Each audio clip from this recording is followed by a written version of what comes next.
दिन भर की तमाम खबरों को समेटे खास पेशकश इंडिया रिपोर्टर लेकर हाजिर हैं हम। आपके साथ हूं मैं राजीव शर्मा। नमस्कार, आपके साथ मैं हूं शुभ्रा सुमन और शुरुआत करते हैं एंटीलिया केस से। एंटीलिया केस में मनसुख हिरेन हत्याकांड की परतें धीरे धीरे खुल रही हैं। मनसुख पोस्टमार्टम करने वाले डॉक्टर्स की टीम भी अब सवालों के घेरे में आ गई है। जानकारी के मुताबिक एटीएस को शक है कि मनसुख को जिंदा पानी में फेंका गया, जिसके बाद उसकी पोस्टमार्टम करने वाली डॉक्टर्स की टीम पर सवालिया निशान लग गए हैं। एटीएस ने 6 घंटे तक इन डॉक्टर्स की टीम से पूछताछ की। डॉक्टर्स से अस्पताल आए लोगों का रिकॉर्ड भी मांगा गया, लेकिन कोई लिखित रिकॉर्ड मौजूद नहीं था और इसी के चलते शक और गहरा गया, यानी मनसुख हिरेन हत्याकांड और उससे जुड़ा हुआ एंटीलिया विस्फोटक से जुड़ा मामला। ये सारी परतें अब उलझती हुई दिख रही हैं जांच के बाद, और बहुत कुछ अब एनआईए की जांच पर ही निर्भर कर रहा है। बिल्कुल, शुरुआत से ही कहा जा रहा था कि बहुत कुछ छुपाने की कोशिश इस पूरे मामले में की जा रही है। अब पोस्टमार्टम रिपोर्ट पर भी, पोस्टमार्टम करने वाली टीम पर सवाल खड़े हो रहे हैं। मुकेश अंबानी के घर एंटीलिया के सामने विस्फोटक मिलने के केस में और मनसुख हिरेन हत्याकांड की जांच लगातार चल रही है। एनआईए एक्शन में है। एनआईए ने असिस्टेंट पुलिस इंस्पेक्टर सचिन वाजे को ठाणे वो लेकर गई। वहां पर कई जगहों पर क्राइम सीन का रिक्रिएशन किया गया, जबकि एनआईए की 2 टीमों ने एनआईए के घर की तलाशी। एनआईए की 2 टीमें लगातार सक्रिय हैं। कई अहम दस्तावेज जब्त किए गए हैं। एनआईए ने सोसाइटी के लोगों से पूछताछ भी की। वाजे के घर की एनआईए की टीम ने तलाशी ली। वहीं इतना ही नहीं, वाजे और पुलिस कमिश्नर परमबीर के तबादले के बाद एनआईए के रडार पर मुंबई पुलिस के 2 और अफसर हैं। सूत्रों के मुताबिक joint police commissioner crime Milind Bharambe और deputy police commissioner crime Prakash Jadhav का बयान भी एनआईए की टीम ने दर्ज किया है। वहीं असिस्टेंट पुलिस इंस्पेक्टर रियाज काजी का बयान एनआईए ने आज दर्ज किया। दरअसल एनआईए जानने में जुटी है कि किसके कहने पर वाजे को स्कॉर्पियो मामले की जांच सौंपी गई थी। एनआईए के लिए इन दोनों के बयान काफी अहम हो सकते हैं और इन्हीं बयानों के आधार पर आगे की जांच पड़ताल बढ़ाई जाएगी। लगातार सस्पेंस बरकरार है इस पूरे मामले में, लेकिन जांच पड़ताल भी उसी रफ्तार से चल रही है। ये 2 तस्वीरें आपकी टीवी स्क्रीन पर। सचिन वाजे और मुंबई पुलिस कमिश्नर को लेकर अमरावती सांसद नवनीत राणा ने महाराष्ट्र सरकार को घेर लिया है। तो शिवसेना इधर बचाव में उतर आई है, आपको सुनवाते हैं। जहां पे प्रश्न चिन्ह आता है कि अगर महाराष्ट्र गवर्नमेंट इसमें इन्वॉल्व नहीं है तो कमिश्नर का तबादला क्यों किया गया? अगर इन्वॉल्व है इसलिए किया गया। उसके बाद जो इंक्वायरी में सब मुद्दे आए हैं, उसके बाद अब जो प्रश्न आता है, अगर एनआईए ने सचिन वाजे को मुंबई पुलिस से बाजू में नहीं रखा, सिक्योर नहीं किया, उनसे बचा के नहीं रखा, तो मनसुख हिरेन होने में सचिन वाजे का ज्यादा वक्त नहीं लगेगा। तो मैं रिक्वेस्ट करूंगी इनको, एनआईए को, कि आपने सचिन वाजे को मुंबई पुलिस से बचा के रखना है। इस देश के बड़े बड़े शहरों में पुलिस कमिश्नर को नहीं बदला है। भोपाल में, अहमदाबाद में, सूरत के पुलिस कमिश्नर कभी बदले नहीं है क्या? दिल्ली कमिश्नर कभी बदले नहीं जाते क्या? रूटीन ट्रांसफर होते हैं इससे। सरकार ही बॉस होती है। जो सरकार सत्ता पे बैठती है, बहुमत वाली सरकार होती है, वो प्रशासन की बॉस होती है। तो पॉलिटिकल लेकिन बॉसेस की बात कर रहे हैं। सरकार तो पॉलिटिकली होती है ना।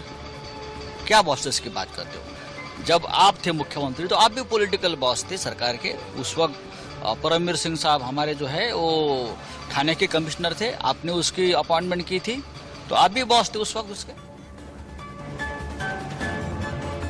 और वहीं बीजेपी नेता राम कदम ने सचिन वाजे को लेकर उद्धव सरकार पर सवाल खड़े किए हैं। ज्यादा जानकारी दे रहे हैं इंडिया न्यूज संवाददाता अभिषेक सिंह। मुकेश अंबानी के घर के बाहर स्कॉर्पियो में जिलेटिन रखने का मामला हो या फिर सचिन वाजे गिरफ्तार करने का मामला हो, लगातार बीजेपी इस पूरे मामले को लेकर आक्रामक है और लगातार महाराष्ट्र सरकार भी निशाना साध रही कि आखिरकार इसके पीछे कौन है। और राम कदम एक ऐसे बीजेपी के कद्दावर नेता हैं जो लगातार इस पूरे मामले पर मुखर होकर बड़े सवाल खड़े कर रहे हैं। उनका आज एक बड़ा सवाल है कि इस पूरे मामले पर एनआईए को उन लोगों को ढूंढना चाहिए जो नेता इसके पीछे हैं, और जरूरत भी है उन लोगों को ढूंढने की। आखिरकार सचिन वाजे की इतनी हिम्मत नहीं होगी कि अकेले अपने बलबूते पर इस तरीके से प्रयास करें। राम कदम साहब हमारे साथ हैं। सर, आप जिस तरीके से शुरू से मैं देख रहा हूं, चाहे विधानसभा हो चाहे बाहर हो, जमकर आप लोग हंगामा कर रहे हैं और आप लोगों की जो मांग है, सबसे वाजिब की बात तो है कि वो जायज हो रही है और सरकार को मानना पड़ रहा है। देखिए, वाजे मामले को 21 दिन आज बीत गए और विगत 21 दिनों के अंतराल में लगातार महाराष्ट्र की सरकार और तीनों दलों के बड़े कद्दावर नेता जिस मुखरता से सचिन वाजे का पक्ष रख रहे हैं, उसका समर्थन कर रहे हैं, उसकी वकालत कर रहे हैं, यह स्पष्ट रूप से दर्शाता है कि कहीं ना कहीं वाजे की और महाराष्ट्र सरकार के कुछ नेताओं की मिलीभगत है। अब उनकी क्या साठगांठ है? क्या वे भी इस घिनौने षड्यंत्र का हिस्सा है? क्या वे भी इस साजिश में शामिल हैं? इन बातों की जांच आवश्यक है, वरना एक साधारण सा एपीआई जैसा अफसर उसका खुल करके महाराष्ट्र के मुख्यमंत्री विधानसभा सदन में क्यों समर्थन करते? सामना में रोज संपादकीय लिखे जा रहे उसके समर्थन में। मान करके चलो कि पूरी सरकार का सचिन वाजे लाडला दुलारा दामाद है। इस प्रकार का जो व्यवहार है सचिन वाजे के प्रति, वह व्यवहार इन नेताओं को शक के कटघरे में खड़ा करता है। मांग राम कदम जी कर रहे हैं और यह जाहिर सी बात है कि बहुत आगे अगर जिस तरीके से लगातार बीजेपी इस पूरे मामले में आक्रामक है और जैसा कि साफ साफ कह रहे हैं कि देखिए इस पूरे मामले पर महाराष्ट्र के मुख्यमंत्री उद्धव ठाकरे से लेकर तमाम ऐसे बड़े मंत्री हैं, बड़े नेता हैं शिवसेना के और एनसीपी के, जिन लोगों ने खुलकर सचिन वाजे का समर्थन किया है। इसका साफ मतलब है कि अगर इनकी मांग पर एनआईए गौर करेगी तो आने वाले दिनों में महाराष्ट्र की मुश्किलें बिल्कुल और बढ़ने वाली, यानी ठाकरे सरकार की मुश्किलें बहुत अधिक और बढ़ेगी। कैमरामैन राजू के साथ अभिषेक शर्मा, इंडिया न्यूज, मुंबई। उधर सचिन वाजे को लेकर बीजेपी नेता किरीट सोमैया ने भी बड़े बड़े खुलासे किए। उनसे तफसील से बातचीत की रिपोर्टर अभिषेक शर्मा ने। अंबानी प्रकरण मामले में लगातार जांच पड़ताल तेज हो रही है और साथ ही साथ एनआईए जिस तरह जांच कर रही है लगातार बड़े खुलासे हो रहे हैं, लेकिन उस खुलासे में कहीं न कहीं बहुत बड़ी जानकारी बीजेपी द्वारा, यानी जो बड़े नेता हैं किरीट सोमैया, वह दे रहे हैं किस तरीके से इस मामले पर कैसे सचिन वाजे ने गोलमाल किया है, कैसे उन्होंने इतनी बड़ी संपत्ति बनाई है। और उन्होंने अब बड़ी मांग कर डाली है कि जो मंत्री हैं, जो उसमें अधिकारी हैं, उन लोगों पर भी गांच गिरनी चाहिए, उनके ऊपर भी कार्रवाई होनी चाहिए। हमारे साथ खुद किरीट सोमैया साहब मौजूद है बात करने के लिए। सर, शुरू से आपने इस मुद्दे को इस तरीके से उठाया कि हर उस पहलू को आपने रखा जो कि जाहिर सी बात है सबूतों के साथ रखा, और वो सबूत जो आपने दिया कहीं न कहीं एनआईए मान रही है वो सही, और महाराष्ट्र सरकार को बैकफुट पर आना पड़ रहा है। वास्तव में उद्धव ठाकरे जी ने जो सचिन वाजे को एक वसूली एजेंट, जैसे बैंक वाले रखते हैं ना, ऐसा वसूली एजेंट करके रखा, और 7 महीने में उन्होंने इतने माफियागिरी की है। अभी तक तो 6 गाड़ियां तो उसकी बाहर आ चुकी है, आधा डजन कंपनियां बाहर आ चुकी है, 14 डायरेक्टर्स के नाम बाहर आए हैं, सैकड़ों करोड़ की प्रॉपर्टी सचिन वाजे की है। धीरे धीरे करके मुझे ऐसा लगता है कि इसके पीछे जो पॉलिटिकल लीडर्स भी इन्वॉल्व है, उसमें से शिवसेना के 2 मिनिस्टर के नाम आगे आ रहे हैं, 2 आईपीएस ऑफिसर के नाम आगे आ रहे हैं, तो एक और सचिन वाजे की संपत्ति, बेनामी कंपनियां, आधा डजन गाड़ियां तो बाहर आ चुकी है, उसके साथ में 15 तो बेनामी डायरेक्टर बाहर आए, बहुत कुछ बाहर आएगा, बहुत कुछ। लेकिन जो आपने बड़े खुलासा किए थे कंपनियों के बारे में, उनके कई करोड़ की, जैसा कि कई सैकड़ों करोड़ की प्रॉपर्टी उनकी है, तो कुछ अगर नाम लेके बताएं या कितने करोड़ की प्रॉपर्टी हो सकती है, और उनके डायरेक्ट डायरेक्टर हैं या उनकी पत्नी या उनके फैमिली वाले भी कुछ डायरेक्टर हैं? अभी देखो, ये तो सिर्फ शुरुआत है। हमने ये ढूंढ के निकाला कि इतने ऐसे नामी बेनामी अनेक, मेरी जानकारी में मेरी कुछ वो जो कंपनी के डायरेक्टरों से बात की तो उन्होंने कहा कि हमें कुछ पता नहीं है, अभी तक तो 15 ऐसे बेनामी लोग बाहर आए हैं। ऐसे अनेक लोगों के नाम से अनेक कंपनियां उसने खोली होगी। तो अब एनआईए इसमें जा रहा है, फाइनेंशियल एंगल भी देख रहा है, तो मुझे विश्वास है सब बाहर आएगा। सचिन वाजे की नामी बेनामी प्रॉपर्टी, कंपनियां, साथ में वो जो वसूली करता था उसके लाभार्थी कौन है, मुख्यमंत्री कार्यालय है या और शिवसेना के मंत्री है या 2 आईपीएस ऑफिसर है। परमवीर सिंह भैया ऐसा क्यों करेंगे अपॉइंट किसी को? उद्धव ठाकरे जी के कहने पे किया, लेकिन परमवीर सिंह को भी तो सब समझता था। वो भी 3 दिन सचिन वाजे को यही समझा रहे थे ना कि भैया तू तेरे सर पे ले ले, मेरा नाम मत लेना।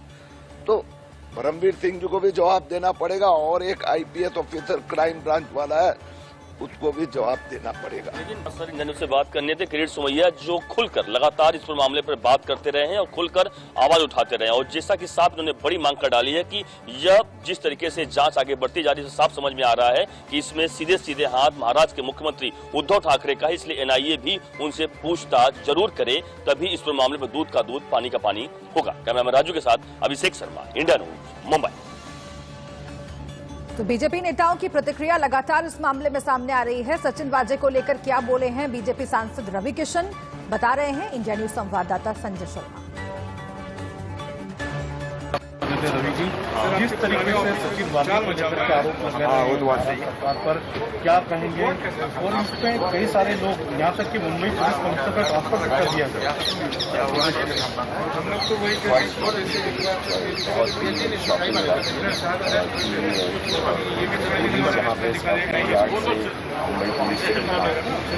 और वहाँ पर ऐसा आरोप करते हैं। अभी इसके बाद बहुत निकलेंगे और अभी मुझे लगता है कि इसमें बहुत बड़े बड़े चेहरे आएंगे।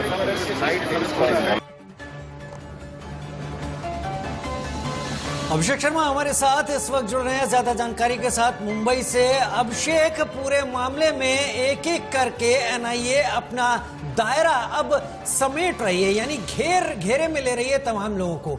आज पूरे दिन एनआईए ने क्या क्या किया? आज से पहले तक के हालात जो भी हैं उसमें कई अधिकारियों के ऊपर शक का दायरा कसता हुआ नजर आया, लेकिन आज क्या कुछ हुआ?